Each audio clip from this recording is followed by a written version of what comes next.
এখানে একটা পার্টিকেলকে একটা স্প্রিং দিয়ে লাগানো আছে। এই পার্টিকেলটাকে একটা অ্যাঙ্গুলার ভেলোসিটি ওমেগা দিয়ে ঘোরানো হচ্ছে। স্প্রিংটার ন্যাচারাল লেংথ মানে এক্সটেন্ড না করলে যে লেংথটা হয় সেটা হচ্ছে এল, আর স্প্রিং কনস্ট্যান্ট হচ্ছে কে।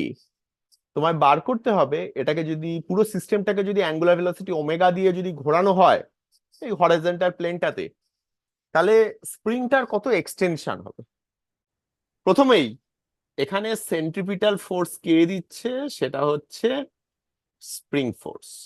আর স্প্রিং ফোর্স কি হয়, কে ইন্টু কতটা এক্সটেনশন হয়েছে, ডেল্টা এক্স বা ডেল্টা এল যেটাই বলো।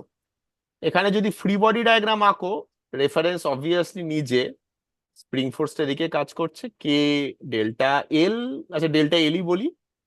আর উল্টো দিকে সিউডো ফোর্স বা সেন্ট্রিফিউগাল ফোর্সটা, যেটা কত হবে, এম বলো, omega M omega square. Square. আর এল। রেডিয়াসটা এল। এল, এল হ্যাঁ। Plus delta L. এইটাই বোঝার, এল প্লাস ডেল্টা এল। এলটা তো ন্যাচারাল লেংথ, আর ন্যাচারাল লেংথে তো কোনো ফোর্স দেবে না। যখন ঘুরছে তখন যদি এক্সটেনশন ডেল্টা এল হয়, তাহলে স্প্রিংটার কত লেংথ হয়ে গেছে, এল প্লাস ডেল্টা এল। এই ডেল্টা এলটাই তোমাকে বার করতে হবে, তাই না? তাহলে আমি যদি এবার ইকুয়েট করে দিই, K delta L is equal to M omega square L plus delta L. এখান থেকে আমাকে ডেল্টা এলটা বার করতে হবে, ইজিলি বেরিয়ে যাবে।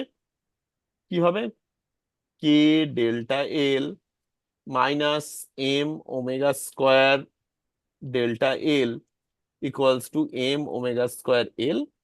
মানে ডেল্টা এল হচ্ছে M omega square L divided by K minus M omega square.